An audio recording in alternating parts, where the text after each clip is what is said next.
General Bill Barr knew about the Hunter Biden investigation during the election going all the way back to the spring? Did the Attorney General tell the president? I don't have that information. I wouldn't be able to comment on private conversations between the Attorney General and the President, but at this point I think it's safe to say I'd refer you to the Justice Department for that question. And based on the President's tweet, I mean, he seemed fairly upset with the Attorney General. Are there any conversations going on about potentially firing him at this point? Not that I have heard, but again, I think as we've said before, when the President, if the President is in a position where he doesn't have confidence in any particular member of his administration, he of course lets the American people know, but we certainly don't have any update of that nature right now.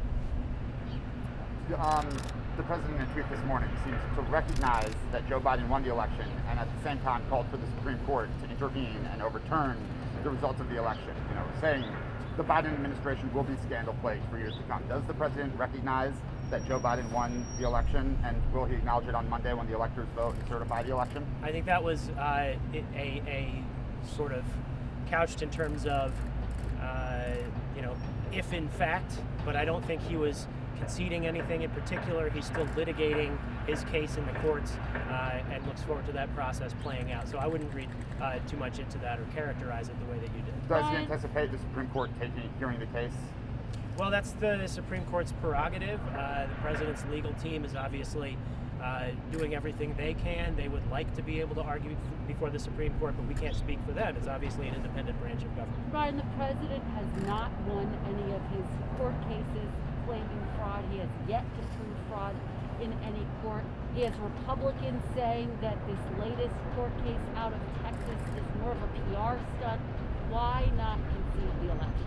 So, Kristen, I mean, these are really campaign questions that I should refer to the campaign. What I can say on the official side is that the president has always had a policy of preserving, protecting, defending the Constitution. He wants to ensure that the American people's election was fair, that it upholds the rule of law, that in carrying out the election, these state officials were adhering to their own constitutions and statutes, because that, as we've seen in past elections and in past Supreme Court cases, is a matter of constitutional law, and it is a matter of fairness for the American people, and ensuring that our government is proceeding in a way that vindicates their rights and ensures that it's one person, one vote. All legal votes are counted, all illegal votes are not. I think the states, of course, have a right to make sure that their votes are not diluted. I think that's the issue in this case. But again, for any specifics going on in the litigation as it involves the president's campaign, I know some of these do not involve the president's campaign, but to the extent they do, I would have to refer you over there. I understand that, but just a non-campaign question, because you are here with the president every day, and you have the results that have been certified in all of the battleground states at this point. Why isn't it appropriate for the president to concede? Well, Krista, he believes there are still important legal and constitutional questions to be answered. But he keeps losing in court. But he is continuing to his efforts to vindicate his rights. There are states, there are numerous members of Congress, there are numerous state governments that want to ensure that their citizens' votes receive their fair share of proportionality, that they have their voice represented in this process that plays out with the Electoral College and going forward. And so I don't think it's unreasonable for the GSA to proceed with ascertainment as they have, and the president has done his duty in that regard, following the law. He's also following the law, laying out this process to ensure that all the American people's votes are counted in a fair and accurate way, and that each state has its voice in this process. Speaking of that point, overnight we learned of a letter that was sent from the White House counsel, White House chief of staff, essentially saying, yes, it is important to uphold the president's agenda. At the same time, it is important that we prepare for a smooth transition. What is the message being sent from the chief of staff? So I can't comment on any particular document. What I can say is that our guidance from the president on down is to follow the law. It is to be professional. It is to do our jobs on behalf of the American people, because at the end of the day, the White House is the people's house. We serve them. They are the bosses. And so we continue to operate this government at the direction of President Trump, following the advice of our lawyers, following the Constitution, and following the laws of our country. On coronavirus, okay. The president was attacking the FDA in a tweet this morning, pushing for vaccine approval, which they are giving.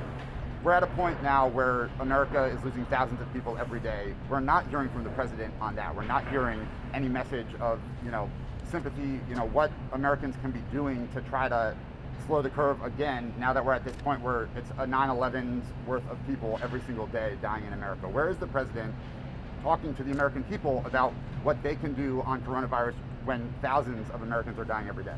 The president has spoken throughout this pandemic, giving them updates on the state of infections and where the federal government's response is. I can say that his administration obviously has been very vocal. We've had spokespeople out. We've had the Secretary of Health and Human Services. We've had members of the task force.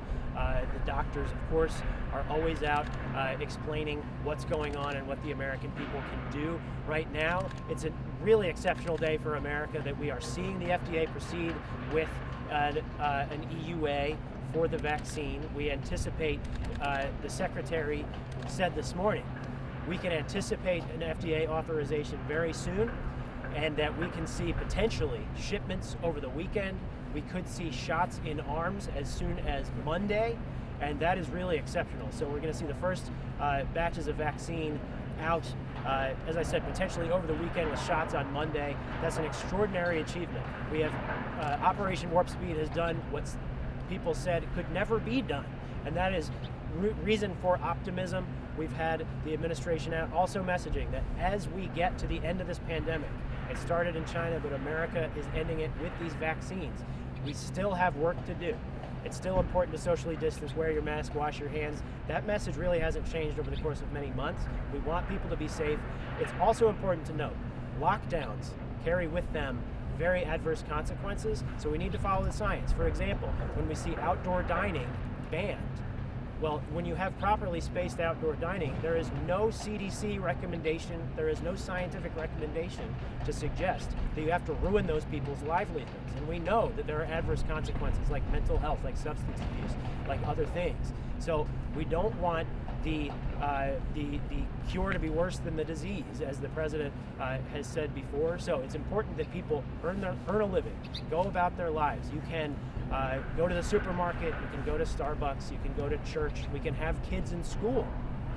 But it's still important to be careful, follow the science, and limit the spread of the virus so that we can all get through this When the together. president's talking about the vaccine, he's making it sound like the pandemic is coming to an end. On Tuesday, he said that we're reaching this finish line, and the health experts are saying that thousands of Americans could die well into the spring because the vaccine, there just isn't enough right now to create a real impact on what Americans can do. I think you're characterizing the president's comments. The president is giving the American people hope and reason for optimism because we have it, because we have achieved something that nobody thought was possible, and that is getting a safe and effective vaccine in 9 months, 5 times faster than it's ever been done before. And that is really a testament to the federal government, the state governments, the scientific community, the military coming together to make this happen. And so that is reason for optimism. We still have work to do. We make no mistake, we still need to be careful, and that is the message, but we also don't want to ruin people's lives and livelihoods in the process of mitigating as we get to the end of this pandemic. Brian, quick and important follow. Is the FDA and the EUA an essential service? In other words, it continues even if there's a government shutdown? I'll get back to you on that. I don't want to give you inaccurate information. I believe it's safe to say that there's nothing more essential than getting people to the other side of this pandemic. I just haven't. I'll button that up and get back to you. Thank you, Brian. Okay, thanks everybody. Thanks, Brian.